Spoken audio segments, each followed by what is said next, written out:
হবে আর কাকে দেব না, এভাবে করে একটা লিস্ট চার্ট, কার বাড়ি থেকে কতজন নিতে হবে, কোন ফ্যামিলি থেকে কতজন নিতে হবে, একটা লিস্ট, একটা চার্ট তৈরি হয়। এরপরে ওইটা দেখে দেখে তাদের দাওয়াত দেওয়া হয়। আচ্ছা, আপনারা কোন তো মুবারকপুরের অনেক লোক দাওয়াত পায়নি, অথচ বাইরের গ্রামে 10 কিলোমিটার দূরের অনেক লোক দাওয়াত পেয়েছে। এরকম হয়তো নাকি? বাড়ির পাশের লোক দাওয়াত পায় না, অথচ বাইরের লোক দাওয়াত পায়। তো বাড়িওয়ালার ছেলে জিজ্ঞাসা করতে, আব্বা বাড়ির পাশে চাষা বাদ গেছে যে 10 কিলোমিটার দূরের লোক দাওয়াত দিচ্ছে না, তো বাড়ির পাশে ওই চাষা, একেবারে চাষা আমাদের পাড়া প্রতিবেশী হিসাবে বাড়ির পাশেই দাওয়াত দিলেন না? আব্বা ডাক দিয়ে কয়, চাষারে চিনিস? বলে কেন? বলে ওই চাষা তো আমার 10 কাঠা জমি ফাঁকি মেরে আইল ঠেলে রাখছে, এই জন্য ওরে দাওয়াত দেওয়া হবে না। এরকম হয় না? হয় না? হয়। ভাইয়ের আমার, তাহলে লিস্টিতে নাম লিখিয়া তাদের দাওয়াত করা হয়। এইবার আপনারা বলেন, আপনার মেয়ে কিংবা ছেলের বিবাহে মানুষ খাওয়ানোর জন্য, লোকজন খাওয়ানোর জন্য যে প্যান্ডেল আপনি বানাইছেন, ও প্যান্ডেলের মূল্য তো কিছুই না বাবা, কিন্তু আল্লাহ যে জান্নাতের বাগান বানিয়েছে এর মূল্য আছে না নাই? কত মূল্য? তাম দুনিয়া যদি হাজার হাজার বার বিক্রি করে দেওয়া হয়, মওলা যে জান্নাত বানাইছে ওই জান্নাতের একটা জানালার রডের দাম হবে না। আরেকটু মন খুলে বলেন ভাইয়েরা আমার, আপনার এই ফেদার প্যান্ডেলে 500 লোক যদি খাওয়াতে হয়, তার জন্য যদি লিস্টি তৈরি হয়, দাওয়াত দিতে হয়, তাহলে আল্লাহ যে বাগান সাজাইছে এই জান্নাতের বাগানে কত লোকের দাওয়াত দিতে হবে আল্লাহ আগের থেকে লিস্টিতে নাম লিপিবদ্ধ করিয়া ফেরেশতাদের মাধ্যমে দাওয়াত দিছে। এই জন্য সেই লোকগুলা ছাড়া আল্লাহর জান্নাতের বাগিচায় অন্য কেউ বসবার পারবে না। ভাই জোরে চিল্লা বলেন সুবহানাল্লাহ, নারে তাকবীর। তাহলে আল্লাহ তার লিস্টিতে নাম লিপিবদ্ধ করেছে আগে কাদের দাওয়াত দিতে হবে। জোর এদেরকে আল্লাহ দাওয়াত দেবে? হ্যাঁ, যদি আলঠেলা চাচা দাওয়াত না পায়, জোর এরা আল্লাহ জান্নাতে বসার সুযোগ পাবে না। আল্লাহ লিস্টিতে নাম উঠায়া দাওয়াত করে দিয়েছে ফেরেশতাদের মাধ্যমে, তারাই বসবে। কথা ঠিক বললাম না ভুল বললাম? এবার আপনারা বলেন, 500 লোকের আপনি খাওয়াইবেন দাওয়াত করে, আপনি তাদের দাওয়াত দিয়েছেন, কিন্তু কোন মেয়ের বাবা, ছেলের বাবা আমাকে বলতে পারবেন যে কুকুরগুলোরও আমরা দাওয়াত দেই? কুকুরে কেউ দাওয়াত দেয় ভাব ছেলে মেয়ের বিয়েতে? আচ্ছা, দাওয়াত দেয় না, কিন্তু ওরা তো সেদিন এসে ঝামেলা করে না? করে না? করে। আচ্ছা, ঝামেলাতে ওরা করে, মারামারি কামড়া কামড়ি করে, প্যান্ডেলের ভিতরে না বাইরে? ধরে বলেন বাইরে। আল্লাহ যাদের দাওয়াত দেই নাই ভিতরে তারা আসবে না, বিনা দাওয়াতে কুকুরের মতন এরা বাইরেই শুধু লাফালাফি করবে, ভিতরে ঢুকতে পারবে না। এ জাতের কিছু ইনসান আছে না নাই? তারা ঘুরতেছে বাজার কিংবা মেলায়, এরা কুকুর সাদৃশ্য, এরা ভিতরে আসবে না। আচ্ছা, কুকুরগুলো যে ঝামেলা করে বাইরে না ভিতরে? প্যান্ডেলের ভিতরে না বাইরে? আচ্ছা, ভিতরে আসলে খবর আছে না নেই? খবর আছে, এই জন্য ওরা বাইরে ঝামেলা করে। হ্যাঁ, তারপরে দেখবেন বিরাট হুড়োহুড়ি করে, হ্যাঁ, অথচ ভিতরে আসার সাহস নেই। আসলে পিটান, আসলেই পিটান, ওরা আসবে না।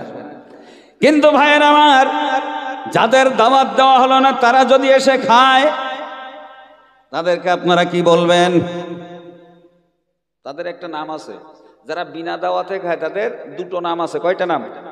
দুটো নাম, হাদিসে এসেছে, আমার বানানো কথা না। আল্লাহ নবী বলেন, মান দাখালা বিগাইরি দাওয়াতিন, ওই ব্যক্তি যে নাকি বিনা দাওয়াতে খাবার খেতে ঢুকে পড়ে, আল্লাহ নবী বলেন মান দাখালা বিগাইরি দাওয়াতিন, বিনা দাওয়াতে যারা ঢুকে যায় এবং যারা এসে খাওয়া দাওয়া করে, দাওয়াত নাই, বিনা দাওয়াতে যারা খায়, নবীজি বলেছেন দাখালা চারিকা অখরা জামুগিরা, তারা চোর হয়ে ঢোকে আর ডাকাত হয়ে বেরিয়ে যায়। তাহলে যারা বিনা দাওয়াতে খায় এদের দুইটা নাম, এক হলো চোর আর এক হলো ডাকাত। বিনা দাওয়াতে যারা খাবে এরা হলো চোর ডাকাত। ভাইয়ের আমার, আল্লাহ দাওয়াত দেয়নি, প্যান্ডেলে ঢুকতে পারোনি, কিন্তু ইয়া নবী সালামু আলাইকা বলার সাথে সাথে হুড় হুড় করে একদল ঢুকে যায়। এরা হলো বিন দাওয়াতি মেহমান। তার মানে চোরের মতন ঢুকতে সব মাথা নিচু করি। ভাই, কুকুর ঢুকলে কসন খায় না? খায় না? খায়। আর এরাও ঢুকলে কিন্তু কসন খায়, লাঠি দিয়ে মারে না, কথা দিয়ে ভিড়াই। সারা রাত দেখলাম গেলার সময় এসেছো, এ বলে না? বলে না?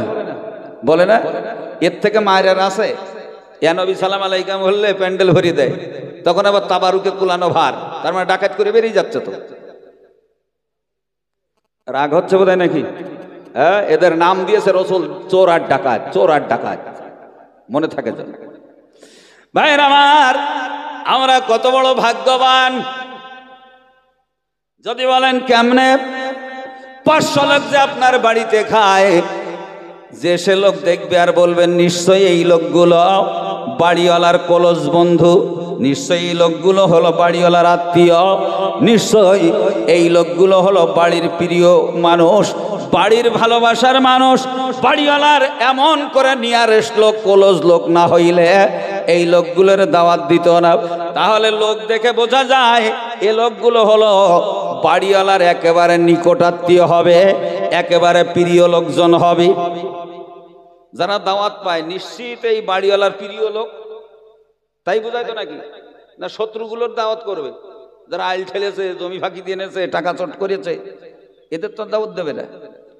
আমার বলার উদ্দেশ্য, যাদেরকে দাওয়াত দেওয়া হয় নিশ্চিত বাড়িওয়ালার বড় প্রিয় লোক, এই জন্য দাওয়াত দেওয়া হয় বাবা।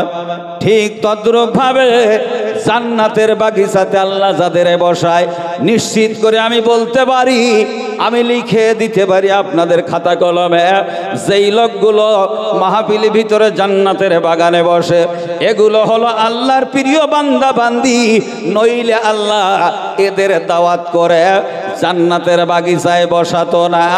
জোরে জোরে বলেন সুবহানাল্লাহ, নারে তাকবীর। কথা বুঝিয়ে আসছে? এই জন্য এই জায়গায় বসা এটা কিসমতের ব্যাপার। আল্লাহ রাব্বুল আলামিনের কাছ থেকে দাওয়াত পাওয়া, তার মেহমান হিসাবে তার জান্নাতের বাগিচায় বসা, এটা কিসমতে থাকা দরকার। কথাগুলো ঠান্ডা মাথায় বুঝি।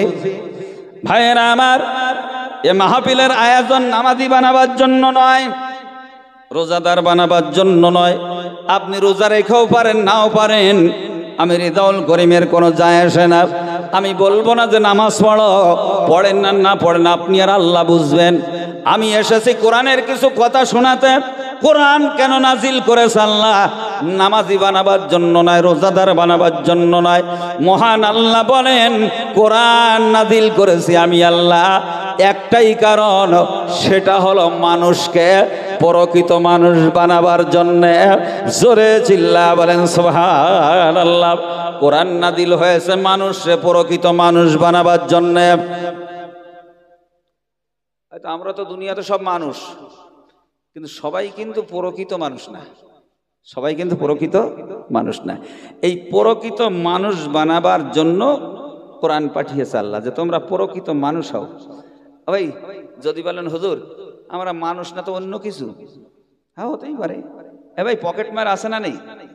আছে। আচ্ছা পকেট যারা মারে ওরা দেখতে যদিও মানুষ, কিন্তু জাতে মানুষ বলে মনে হয়? বলে যারা পকেট মারে ওরা দেখতে মানুষ, কিন্তু জাতে মানুষ না। এ যারা সমস্ত জমি ছেলেদের নামে লিখে মেয়েরে ফাঁকি দেছে অথচ নামাজ পড়ে, এ জাত দেখতে মানুষ, জাতে অমানুষ।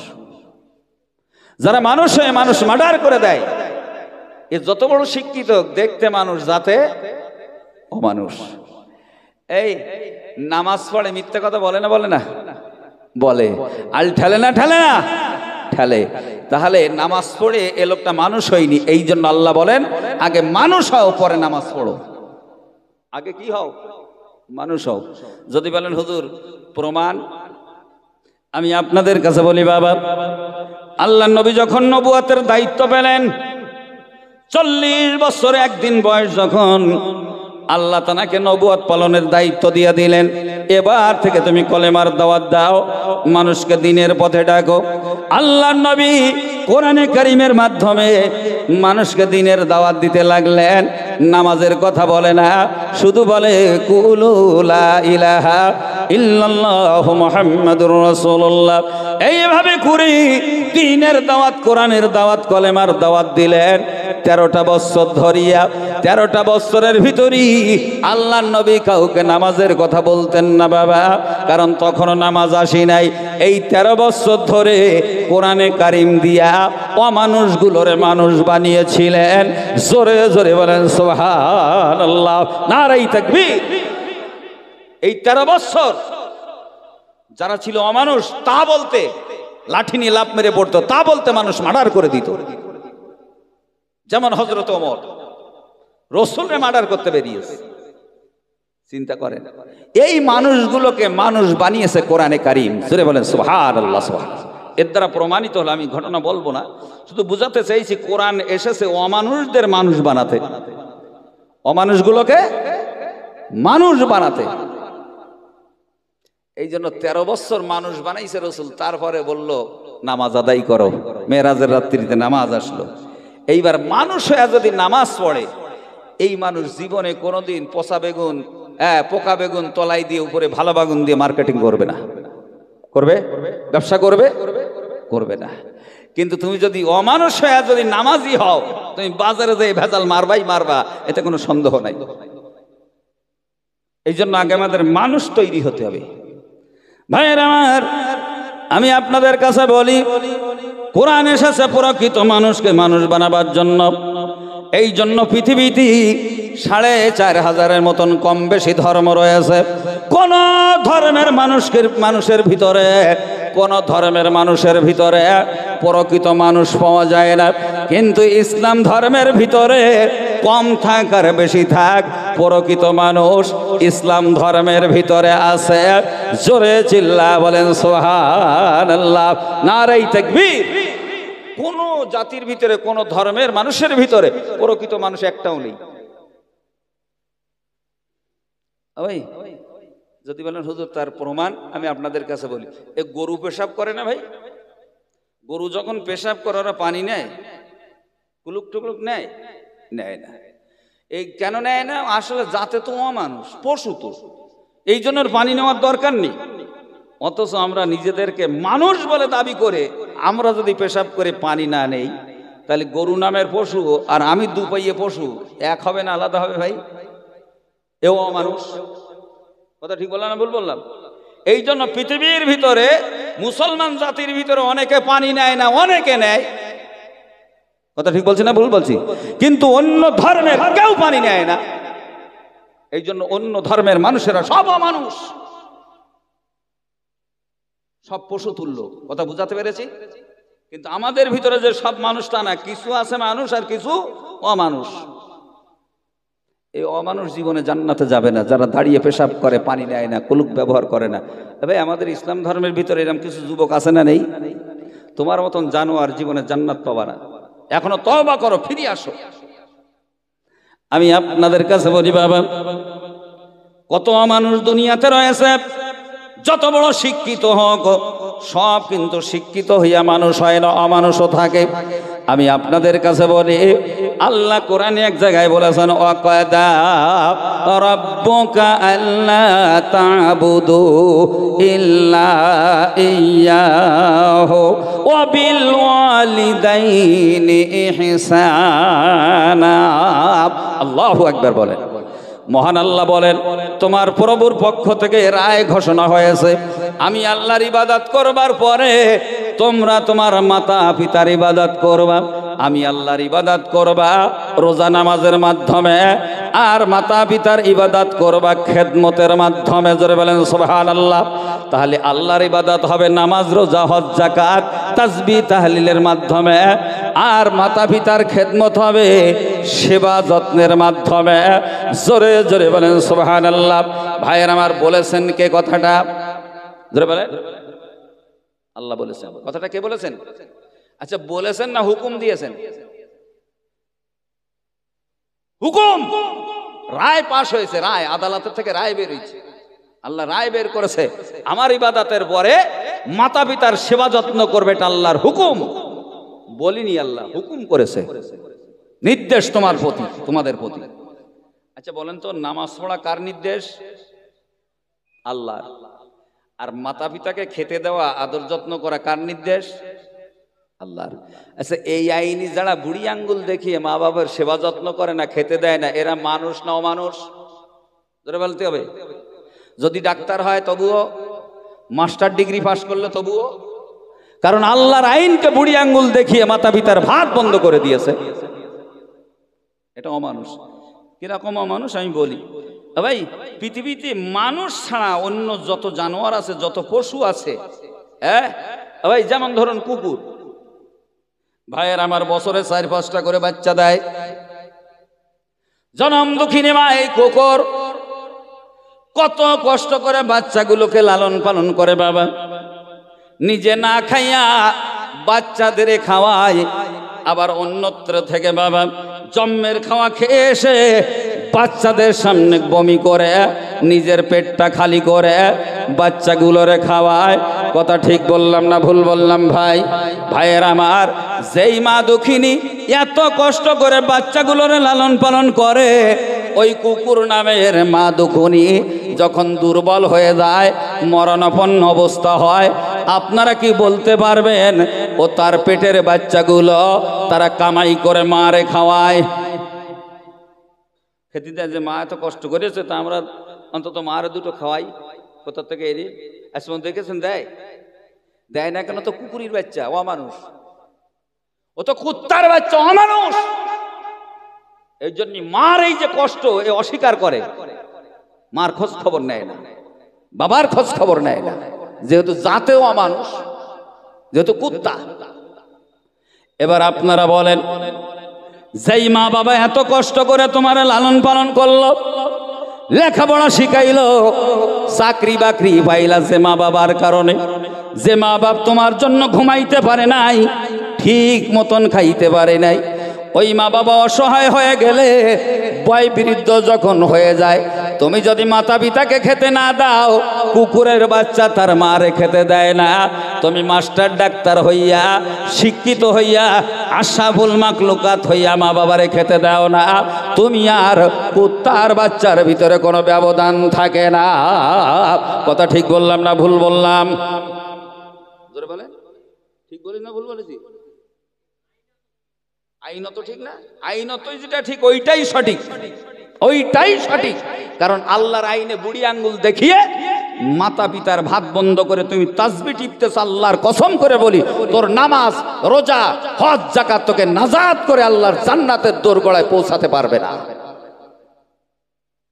কারণ মায়ের পরে আর বাবার পরে মর্যাদা হলো মাতা পিতা, আর আল্লাহর পরে মর্যাদা হলো মাতা পিতার। কারণ তারা দুইজনকে রব্বে সগীর বলা হয়, ছোট খোদা। আল্লাহ বলেছেন আমি বড় খোদা, রব্বে কাবীর, আর মা বাপ হলো তোমার জন্য রব্বে সগীর। এই মাতা পিতাকে অযত্ন সহকারে রাখবা, আল্লাহর জান্নাত হবে না। কারণ রাসূল বলেছেন হুমা জান্নাতুকা, ওই দুইজন হলো তোমাদের জন্য জান্নাত, আর হুমা নারুকা, আর ওই দুইজন হলো জাহান্নাম। যাবা কোন জায়গায়? জান্নাত, আল জান্নাতু তাহতা মিন আকদামি উম্মাহাতিকুম, জান্নাত হলো তোমাদের মায়ের পায়ের তলায়। আর আমরা খুঁজ দিছি সকিনার পাত তলায়। জান্নাত কার পাত তলায়? ধরে বলেন, মায়ের পায়ের তলায়। আর আমরা খুঁজ দিছি বউয়ের পাত তলায়। রাগ করবেন না সোনামানিকেরা। তবে একটা কথা বলি বাপ, কোন সন্তান যদি মাতা পিতাকে খেতে না দেওয়ার কারণে যদি জাহান্নামে যায়, তো এরে জাহান্নামে দেওয়ার আগে ওর বউটার আগে দেবে। কারণ কোন সন্তান যদি মাতা পিতার ভাত বন্ধ করে, তার জন্য ভাই মুখ্য ভূমিকা, হ্যাঁ এমন করে মুখ্য ভূমিকায় যে অভিনয় করেছে সে হলো তার স্ত্রী। ওই বউ যে পিন মেরে দেছে, ভাত বন্ধ হয়ে গেছে। এই ছেলে যতদিন বিয়ে না করে ততদিন দেখে, ততদিন ভাত বন্ধ হয় না। আমি আজ পর্যন্ত দেখিনি কোনো ইতিহাসে যে ছেলে বিয়ে করার আগের থেকে মারে ভাত দেয় না। না, যতদিন বিয়ে করে না ততদিন খুব আদর যত্ন করে। যেই বিয়ে করে সেই যদি ভাত বন্ধ হয়ে যায়, দোষ যাবে কার ঘাড়ে? বউর ঘাড়ে। মা বোন যদি থাকেন কথাগুলো ফলো করবেন। যদি মনে করেন না সত্যিকারে আমার গোজা মারার কারণে ভাত বন্ধ হয়ে গেছে, তাহলে মনে করবেন তোমার পর্দায় থাকা, হাতে মোজা, হাতে কভার, পায়ে কভার পরা, তোমার তসবিহ তাহলিল নামাজ রোজায় তোমার জান্নাত দিতে পারবে না। দাঁত ভিজছে, অনেকে বলে হুজুর তার ছেলে দেয় না, তা আমি কি করব? তার ছেলে দেয় না, হ্যাঁ ওই নেকামো কথা বললি হবে আমার সাথে? তার ছেলে দেয় না মানে? ভাই পৃথিবীতে যত মদ্দালোক আছে, যত মদ্দালোক, সে যত বড় তেজি হোক না কেন, যত বড় বাঘের বাচ্চা হোক না কেন, প্রতিটা মদ্দালোক তার স্ত্রীর কাছে ভেড়া। বাঘের বাচ্চা রাস্তাঘাটে, হাটে বাজারে, কিন্তু বউর কাছে সব দুর্বল, সবাই দুর্বল। দারোগা পর্যন্ত বউর কাছে সাইজ। আমি রিজাউল করিম খুনি কেসের আসামি, যেই বলতে স্যার এক রুল, এইরকম বড় রুল, এক কথা বলার কোনো লাইন নেই। তো আমি চলে গেলাম, যে চিন্তা করলাম কি করা যায়। বসিরহাট মার্কেট থেকে 5 কিলো ওজনের কাতলা আর 5 কিলো ওজনের মানকসু নিয়ে দারোগার বাসায় যে এই মাত্র কলিং বেল টিপেছি, দেখি বউটা বেরিয়েছে। আমি যেই এমনি সামনে রেখে দিই, বলতে মা আমি রিজাউল করিম খুনি কেসের আসামি, খুব যন্ত্রণা, জেলে যেতে হবে, তা আপনি একটু লাইন করে দেবেন। এই থাকলো মানকসু আর কাতলা মাছ। দুপুর বেলা গেছে এই বড় মাথা, দারোগার পাতে দেশে, বলে কেডা দিয়ে গেছে, কোথায় পেয়েছো? বলে সেই ডান্ডা দেখাচ্ছিলে, সেই রিজাউল করিম বলতো খুনি কেসের আসামি, যাচ্ছে তাই হোক গেছা, তাতে তোমার কি, মাথায় খাওয়ার ওর ব্যবস্থাটা করি। তারপরের দিন যেই থানায় গেছি বাপ, যেই দেখে একদম কসু হয়ে গেছে, শুধু বলতে বসো। বসলাম, স্যার কি হবে? ওরে কি হবে মানে, কোর্ট তোরে ছেড়ে দিতে বাধ্য হবে। আমি কেস, তুই মার্ডার কেসের আসামি তো, আমি চার্জশিট দিচ্ছি। চার্জশিট লিখতেছে যে মার্ডার কেসের আসামি না, এমনি মারার জন্য তাড়াচ্ছিল, হঠাৎ করে হুঁচট খেয়ে পড়ে নাকটাক ফেটে মরি গেছে। অথচ বলে আমি দা দিয়ে কোপাইছি তারে। চার্জশিট এত নর্মাল করে দিয়েছে, আমারে জামিন হয়ে গেছে, বেল হয়ে গেছে। ভাই আমার বলার উদ্দেশ্য, কাতলা মাছ আর মানকসু দিলে বউ যদি দারোগারে সাইজ করতে পারে, তা তুমি কেমন মেয়ে লোক, তোমার মদ্দাটারে সাইজ করতে পারলে না?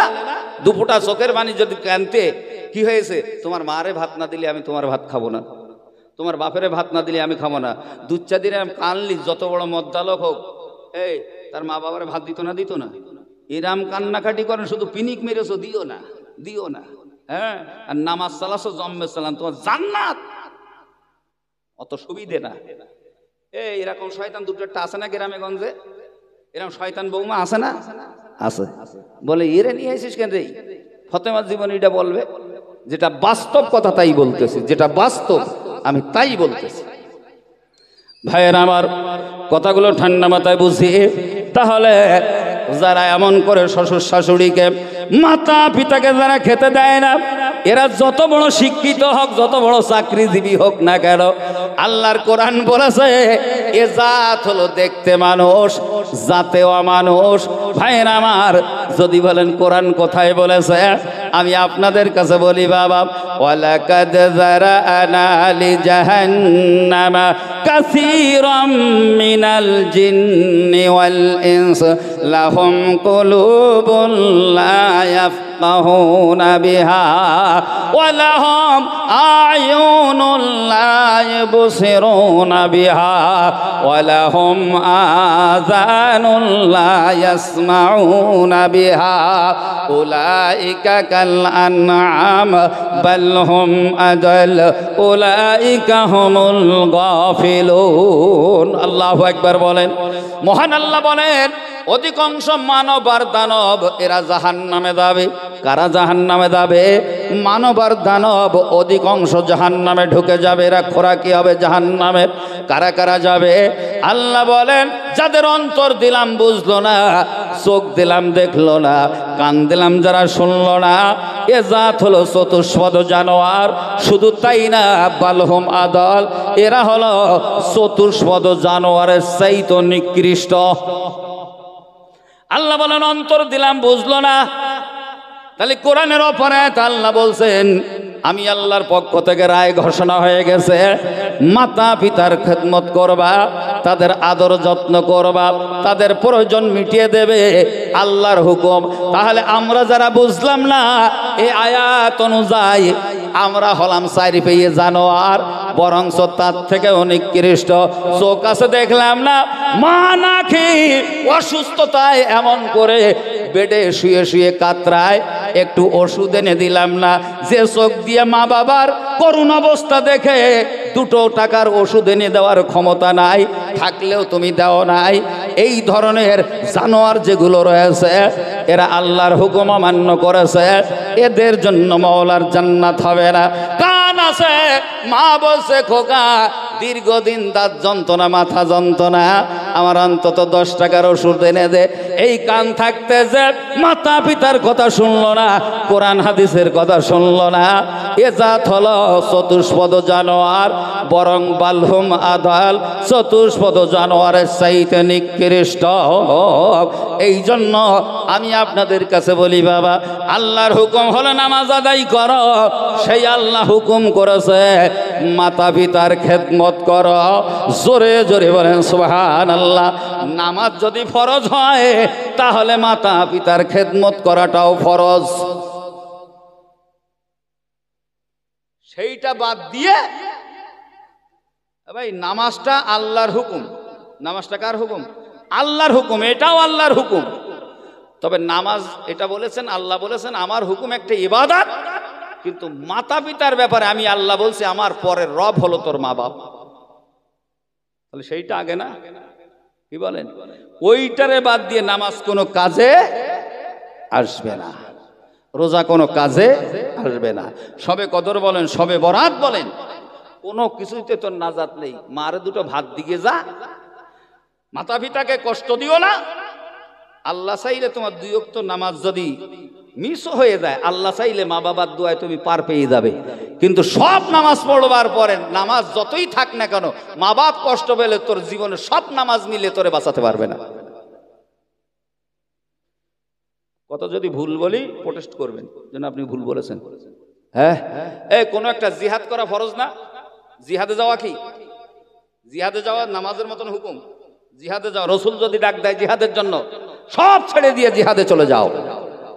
এক সাহাবা যাচ্ছেন, রসুল বলছে আমি শুনলাম তোমার মা অসুস্থ। তো হ্যাঁ, বলে তোমাকে জিহাদে যেতে হবে না, মায়ের খেদমত করো। সুবহানাল্লাহ বলবেন না? তোমাকে জিহাদে যেতে হবে না, কিন্তু সাহাবা বলিনি যে আমার মা অসুস্থ। রসুল বাইদি ভাই শুনেছেন, হ্যাঁ কানে কানে শুনেছেন, মুখে মুখে শুনেছেন। বলছে তোমার মায়ের শরীর খারাপ শুনলাম। বলে হ্যাঁ হুজুর, কিন্তু আপনার ডাক, জিহাদে যেতে হবে, আল্লাহর হুকুম, তাই আমি এসেছি। না, জিহাদে যাওয়ার আগে তুমি তোমার মায়ের খেদমত করো। যদি জিহাদে যাওয়ার আগে মায়ের খেদমত করো, তুমি জিহাদে যাওয়ার সওয়াব পেয়ে যাবে। জোরে বলা যাবে না সুবহানাল্লাহ? এই জন্য মা অসুস্থ থাকলে মায়ের খেদমত আগে, বাবার খেদমত আগে, চেল্লাটা আগে না। হ্যাঁ, দূর দূরান্তে তোমাকে যাওয়া আগে না, আগে হলো মা বাবার খেদমত, মা বাবার সেবা যত্ন। বলে দিয়েছেন আল্লাহ, এটা আল্লাহর হুকুম। আল্লাহ যেন আমাদের বোঝার তৌফিক দেয়। সবাই বলেন আল্লাহুম্মা আমিন, আল্লাহুম্মা আমিন। ভাইয়েরা আমার, আমি কিতাবে দেখছিলাম মা অসুস্থ। ভাইয়েরা আমার, যুবক নিয়ত করেছে হজ্জে যাবে, যুবক নিয়ত করে হজ্জে যাবে, কিন্তু হজ্জে যাওয়ার আগে মায়ের শরীর খারাপ হয়ে গেল বাবা। এই জন্য যুবক হজে গেল না, আগামীতে যাবে নিয়ত করেছে। আগামীতেও যে দেখে মায়ের শরীর খারাপ, মায়ের মহাব্বতে যুবক হজে যেতে পারল না বাবা। এভাবে করে 5-6 বছর যুবক মায়ের অসুস্থতার কারণে যুবক হজে যেতে পারল না। নিয়ত করেছে আগামীতে যাব, তখনও কিন্তু মায়ের শরীর খারাপ। যুবকের মিজাজ গরম হয়ে গেছে, মায়ের কারণে খানায়ে কাবা আমার জিয়ারাত হবে না, রসুলের রওজা জিয়ারাত করা হবে না, খানায়ে কাবা তওয়াফ করা হবে না। এই বুড়ির যন্ত্রণায়, এই বুড়ি অসুস্থ হয়ে গেছে। 6-7 বছর যাব করে আমি এমন করে হজ্জে যাইতে পারলাম না। যা হয় হোক, বাসে বাসবে না বাসে না বাসবে, থাক এখানে বেডে শুয়ে, আমি চললাম হজে। আল্লাহ বলছে যা, গুতন কিভাবে হয় দেখ। হ্যাঁ, মা অসুস্থতা অবস্থায় ফেলে তোমার হজে? আল্লাহ বলছে যা। বেরিয়ে পড়লাম। যেতে যেতে ভাইয়েরা আমার বহুদূর পথ অতিক্রম করেছে, পায়ে হেঁটে হেঁটে যায় বাবা। কোন একটা মসজিদে যাইয়া ভাইয়েরা আমার তাহাজ্জুদের নামাজ আদায় করতেছে মসজিদের ভিতরে। তাহাজ্জুদের নামাজ পড়ে লোটা কম্বল ব্যাগ বিড়ে যাচ্ছিল বাবা। ওগুলো সব পাশে রেখে দেছে বাপ। ভাইয়েরা আমার, এমন করে পাশে রেখে ইবাদত বন্দেগী তাহাজ্জুদের নামাজ আদায় করে বাবা। ওই এলাকার ভিতরে ভাইয়েরা আমার, কোন এক ব্যক্তি ডাকাতি করতে ঢুকেছিল, মালপত্র লইয়া ডাকাতি করতে যাইয়া ভাইয়েরা আমার, বাড়ির মানুষেরা জাগ্রত হয়ে গেছে। ডাকাত ডাকাত বলে এমন করে যেই চিৎকার দিয়েছে বাবা, ডাকাত মাল সামান সহ মেরেছে দৌড়, দিশেহারা হইয়া চতুর্দিক দিয়ে আটকা পড়ে গেছে বাবা। কি আর করবে, আল্লাহর ঘরের ভিতরে যাইয়া ভাইয়ের আমার মাল সামানগুলো মসজিদে ওই নামাজির পাশে রাখিয়া ও মাল জানলা দিয়ে কেটে পড়েছে। এরা ডাকাত তাড়াতে তাড়াতে একজন দেখে ফেলেছে যে মসজিদে ঢুকতেছে, কিন্তু সে তো মাল রেখে কেটে পড়িস। এরা যায় দেখে একজন নামাজ পড়ে, সঙ্গে সঙ্গে তার মাস শুরু হয়ে গেছে। বলে ভাই মারো কেন? বলে মারো কেন বোঝো না? এই যে মাল সামান ডাকাতি করে এনে মসজিদের ভিতরে রেখে এখন তুমি নামাজে দাঁড়িয়ে গেছো, বড় সাধু সন্ন্যাসী সেজেছ, মার। আল্লাহ, এই কি? হ্যাঁ, মারতে মারতে মসজিদের বাইরে নিয়ে এসেছে। বাইরে আনার পরে পিটাইয়া জনমের মতন মাথা নেড়া করে গাধার পিঠে তারে চড়াইছে। আর এমন করে গলায় জুতোর মালা পরাইয়া নগরে বন্দরে ঘোরাইতেছে আর বলতেছে, যারা এমন করে চুরি করে ডাকাতি করে আল্লাহর ঘরে যায় আশ্রয় নেয়, ফাঁকি মারার জন্য যারা নামাজ আদায় করে, তার এই শাস্তি হবে, মাথা নেড়া করা হবে, জুতোর মালা গলায় পরিয়ে দেওয়া হবে। এইভাবে করে ঘোষণা দিচ্ছে আর মারধর চলতেছে বাবা। ভাইয়ের আমার, যুবক ডাক দিয়া বলে, বাবা ও স্লোগানটা তোমরা বাদ দাও, ও স্লোগানটা বলো না। বলে কি বলতে হবে?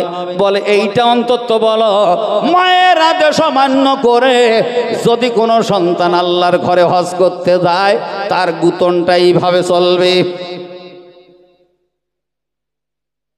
কি ব্যাপার, ইরাম বলতে বলতে শেষ পর্যন্ত বাদশার কাছে নিয়ে গেছে, বলছে স্যার এই ব্যাপার, এই বলতে বলছে। ওই যুবক, ঘটনা কি বলো দি? ঘটনা, আমার মা অসুস্থ, বছরে বছরে বলতো বাবা এবছর যাসনি, আমি অসুস্থ। তো এরকম 5-7 বছর আর সহ্য করা, বললাম বুড়ি এই পড়িয়ে থাকো, বাঁচো বাঁচো, না বাঁচো না বাঁচো, হজরতে আসি।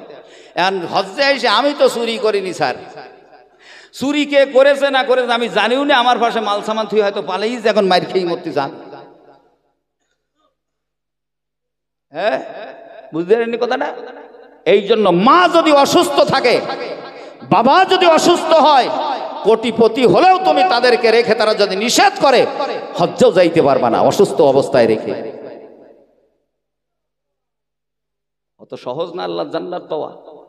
এই জন্য বাপ, আমাদেরকে মানুষ তৈরি হতে হবে। কি তৈরি হতে হবে? মানুষ। এবার লেখাপড়া শিখলে মানুষ কি সব মানুষ হয় বাপ? আইএ পাস, বিএ পাস, হ্যাঁ, ডাক্তার মাস্টার হলে কি সব মানুষ হয়? হয় না। ডাক্তার মাস্টার উকিল ব্যারিস্টার যারা, এদের ভিতরে বেশি অমানুষ। যদি বলেন কেন? ভাই আমি আপনাদের কাছে বলি বাপ, এই একটা অঙ্ক আমরা ছোটবেলায় করেছি ছোটবেলায় 3তে একটা অঙ্ক। সেই অঙ্কটা এখন হয়তো নাও থাকতে পারে, কিন্তু ওই জ্যোতির অঙ্ক আছে। যদি বলেন অঙ্কটা কি? অমুকের বাবা অমুকের কাছ থেকে 1000 টাকা নিল, 1 বছর পরে 1600 টাকা ফেরত দিলে কত লাভ হলো? এই জ্যোতির অঙ্ক আছে না নেই? আছে। এইরকম জ্যোতির, যে অমুকের কাছ থেকে অমুক এত টাকা নিল, এত বছর পরে এত ফেরত দিলে কত লাভ হলো, এরকম আছে না বাপ? আচ্ছা, এই অঙ্ক কি রক্তদানের অঙ্ক না রক্ত শোষা?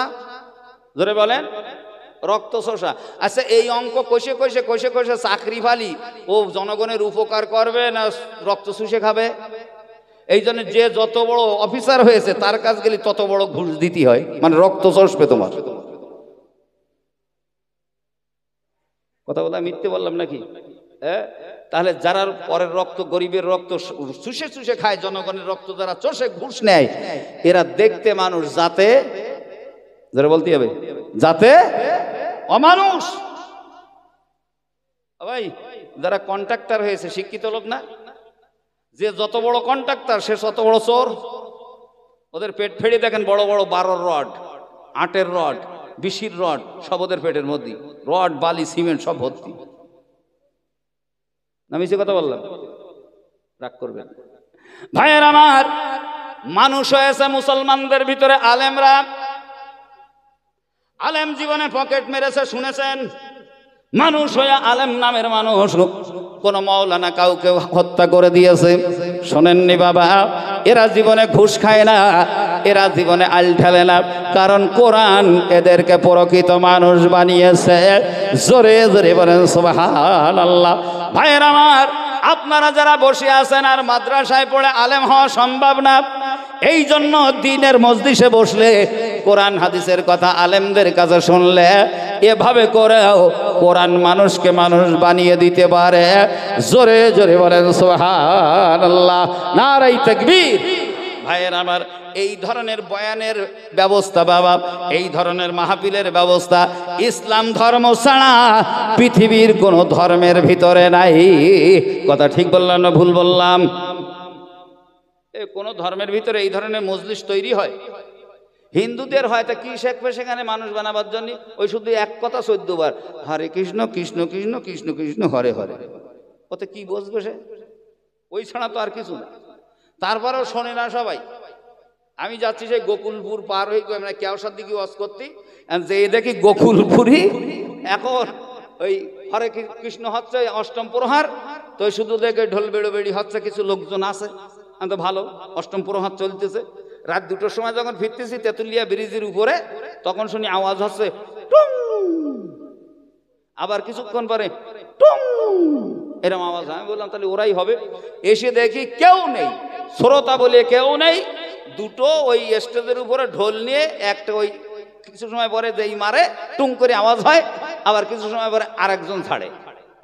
এই করতে ছড়ে পড়ে দুইজন। তা আমি ওখানে গাড়িটা দাঁড় করালাম, একজন নেমে এসে বলতে, হুজুর রাস্তা হারিয়ে গেছেন নাকি? আমি না, আমি শুধু কাণ্ড দেখতেছি, তোমাদের তাল কেউ নেই, তো তোমরা জেগে রয়েছ কেন? তবে আমরা দুইজন বায়না নিয়েছি তাই জুড়িয়ে রাখিছি, আমার কি ঘুমনের মতন নেই। তাই ওরে বলেছে তুই খানিক পরে মারবি, আর আমি বলি খানিক পরে আমি মারবো। হ্যাঁ, একসাথে না মেরে। আর তাতে যদি তোমরা ঘুমো বইতে, যদি সকালে যদি কেউ বুঝতে পারে যে আমরা বাজাইনি, সিগন্যাল দেইনি, তাহলে তো পয়সা দেবে না। এই জন্য আমরা জুড়িয়ে রাখি, বলতে বুঝতে চাচ্ছি যে আমরা কিন্তু আসি। এই তো কি বুঝবো, কি শিক্ষণীয় বিষয় আছে? কিন্তু নেই। এই জন্য ভাই, তারপরও সেখানে লোক শোনে, দিনের বেলায় হোক সন্ধ্যেবেলায় হোক, শোনে না শোনে না একই কথা, কৃষ্ণ কৃষ্ণ হরে হরে হরে হরে কৃষ্ণ কৃষ্ণ ছাড়া আমি আর কিছু শুনলাম না জীবন। ওই 4-5টা কথা ওই শুনতেছে সারা রাত দিন ভর দিন। হ্যাঁ, আর আমরা এত সুন্দর করে যুক্তি তর্কে কোরআন হাদিস দিয়ে শোনাচ্ছি, মালটা শুনতেছে না। রাগ করবেন না সোনামানিকেরা। তবে কেন যে লোক হয় না, তার আর একটা কারণ আছে। কি কারণ বলেন? এবার মাহফিল উপলক্ষ করে বেআইবি আত্মীয় স্বজন জামাই মেয়ে দাওয়াত দেন না বাপ, কেন ও ফেদাগুলোরে খাওয়াতি দাওয়াতি যাইয়ে জ্বালাই পড়েছে বাড়িওয়ালা লোকগুলো, এই জন্য আসতে পারছে না। আছে না নেই? আছে। আচ্ছা বলুন তো, এই যাদেরকে দাওয়াত দিয়েছেন মেহমান, বেআইবি আত্মীয় স্বজন জামাই মেয়ে, দাওয়াত দিয়েছিলেন কি যে আমাদের ওই বদ্দির মোড় মুবারকপুর, ওখানে কোরআন হাদিসের আলোচনা হবে, দাওয়াত দিয়ে গেলাম, তোমরা শুনতে যাবা, এই তো বলিলেন নাকি? কি বলেন তাহলে? ও তাহলে দাওয়াত দেবেন কি যে শুনতে হবে না, এই যাবা গিলিয়ে শুয়ে পড়বা, তাহলে অন্তত বেশি যাবা, তোমরাও বাঁচবা তারাও বাঁচবে। ভাই একটা কথা বলি বাপ, দাওয়াত দিয়েছি জলসা উপলক্ষ, তার মানে জলসা শুনবা। ভাই তাহলে জলসা না শুনে যদি খেয়ে শুয়ে থাকে, ওরে খাওয়া বলে না গেলা বলে? ধরে বলেন, খাওয়ার আর এক নাম হচ্ছে গেলা। গেলা কখন হয় আর খাওয়া কখন হয়? আমি আপনাদের কাছে বলি, সকালে উঠে আপনার ছেলেরা বলতে, খোকা মাঠে যা, পারবো না, গরু নিয়ে যা, তুমি যাও। খোকা একটু বাজারে যা না, বলিস তো আমি কিছু পারবো না, বিরাট রাইস বাপের উপরে। এই করে দুপুর পর্যন্ত যত অর্ডার করেছেন আপনি বাবা, সব পারবো না। এখন দুপুর বেলায় ছেলে গোসল করে উঠোনে শুধু এপথ ওপথ করতেছে। হ্যাঁ, আচ্ছা তখন কোনো বাপ কি বলবে, সোনা মানিক দুটো খেয়ে নাও? কোনো বাপ বলবে? বলবে না। তখন বাপ রাগের দফায় বলতে, কাজ তো করলে না, তো দুটো গিলিয়ে নাও, দুটো গেল এইবার, এরম বলে না? বলে না? তাহলে বোঝা গেল কি, কাজ না করে যেটা খাওয়া হয় ওটা খাওয়া না, ওটার নাম হলো গেলা। যারা এসেছো মেহমান, যারা ওর শুনলে না খেয়েছো, তারা গিলেছো, খাওনি, গিলতি এসেছো। না আসে না আসুক, ভণ্ড এসে লাভ নেই। আর আমারও দরকার হয় আনবেন না, কারণ আমারে বলা অভ্যাস। হ্যাঁ, যাদেরকে যে উদ্দেশ্যে ডাকা হয়েছে সে উদ্দেশ্য সফল না হলে, সফল না করে যদি কেউ খায়, এর নাম খাওয়া নয়, এর নাম হলো গেলা। ঠিক বলেছি না ভুল বলেছি? যদি বলেন ঠিক বলেছেন তাহলে একটা আওয়াজ দিতে হবে। কেন বলেন দি? অনেকে আবার ঘুমনির একটা চিন্তা ভাবনা নিচ্ছে। খেয়েছে তো সে খেয়েছে, খেয়ে এইবার বেড রেস্টের বিষ মারা হবে, রেস্টের ব্যবস্থা করা হবে। অন্তত আসুক আর না আসুক, আতারি কাতারি করুক, শুয়ে শুয়ে এ গোড়ো গোড় করে ঘুমতি দেবো না। কি বলেন? রাজি আছেন তো? এই জন্য আওয়াজ দিতে আপনার ঘুমতি না পারে। দেখি কিরাম আওয়াজ আছে, আমি একটু দেখি বাপ। হ্যাঁ, একটু দেন তো আওয়াজ। নারাই থাকবে, নারাই থাকবে, নারাই থাকবে। হ্যাঁ, এইবার ঘুমো। ঘুমের ব্যবস্থা দেবো প্রতি 15 মিনিট অন্তর, বুঝলি? রাগ করবে না সোনামানিকেরা। ভাই, তো যে কথা বলছিলাম, প্রকৃত কোরআন ও হাদিসের জ্ঞান যাদের নেই এরা প্রকৃত মানুষ হতে পারে না। কিন্তু যদি আমরা বলি যে হুজুর আমরা কোরআন হাদিস পড়তে পারিনি, তাহলে কি হবে? কেটা বলে পড়তে পারিনি? পড়ার দরকার নেই। মেজদা হুজুর পীর কেবলা বলতেন এটা হলো বয়স্কদের মাদ্রাসা। সুবহানাল্লাহ বলবেন না? বয়স্কদের মাদ্রাসা। অনেকে বলে জলসা দিয়ে কি লাভ হবে?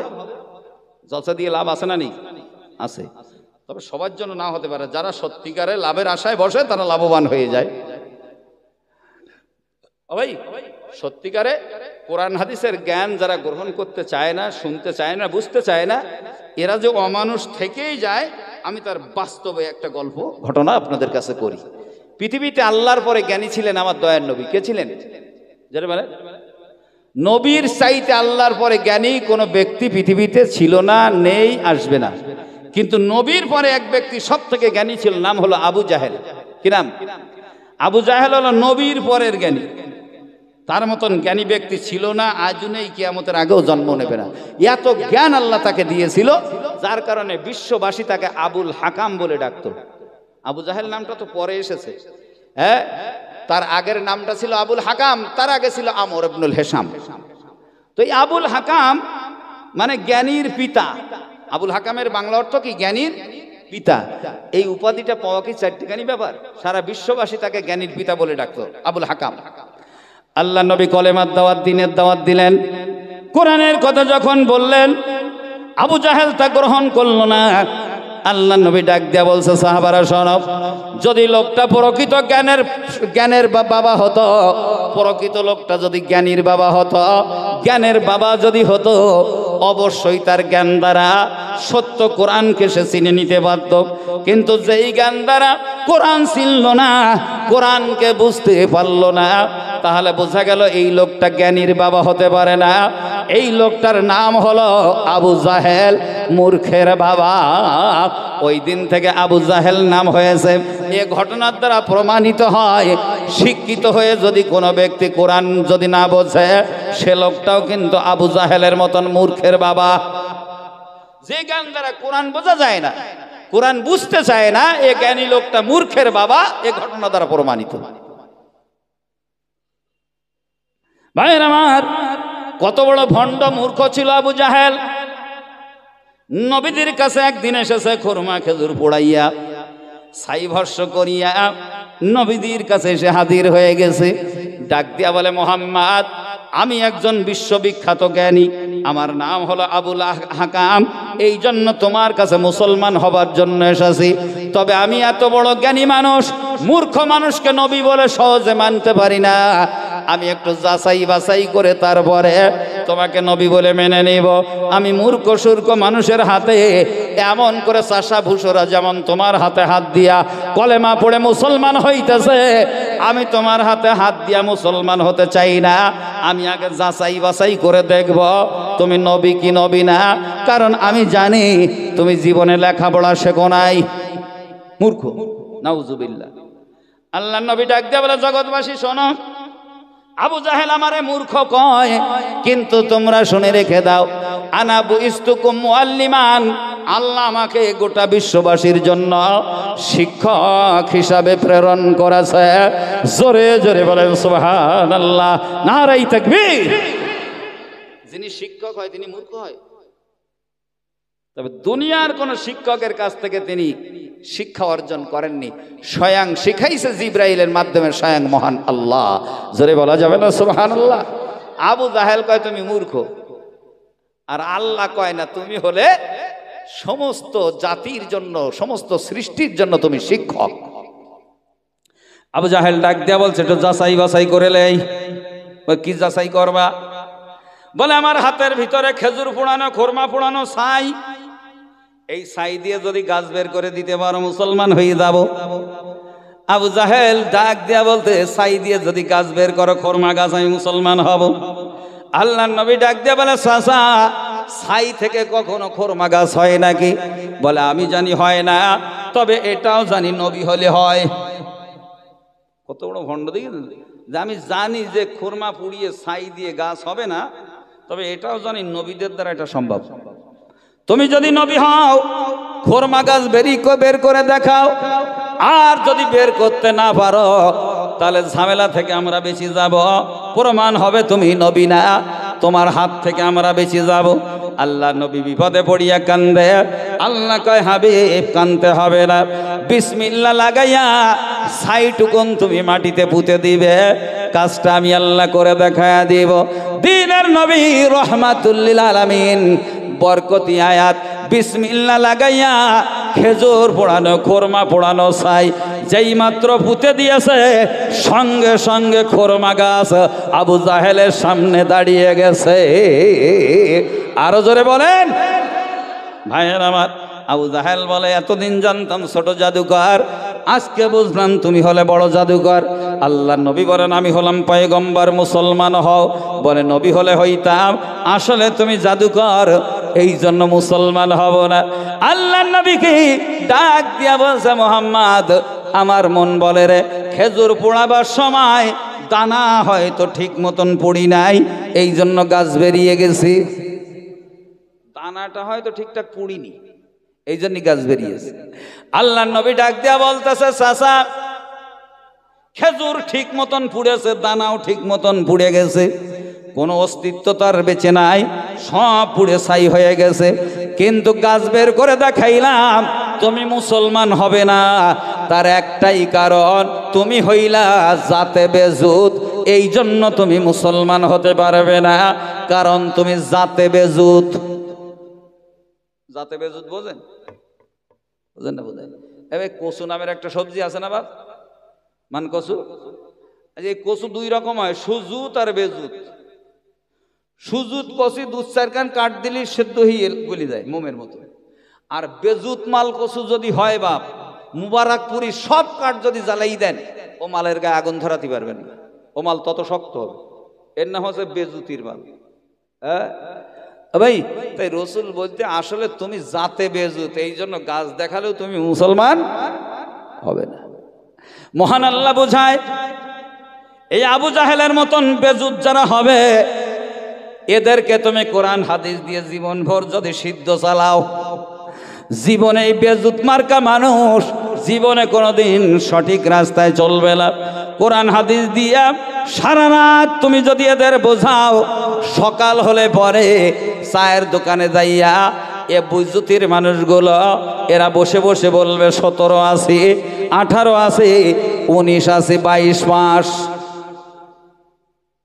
তাহলে সারা রাত ধরে কোরআন হাদিস দিয়ে সেদ্ধ করে এর গায়ে আগুন লাগেনি, কোরআন হাদিসের ভিতরে ঢুকিনি বাপ। তাহলে বোঝা গেল কি আবু জাহেলের মতন বেজুত, আবু জাহেলের মতন বেজুত।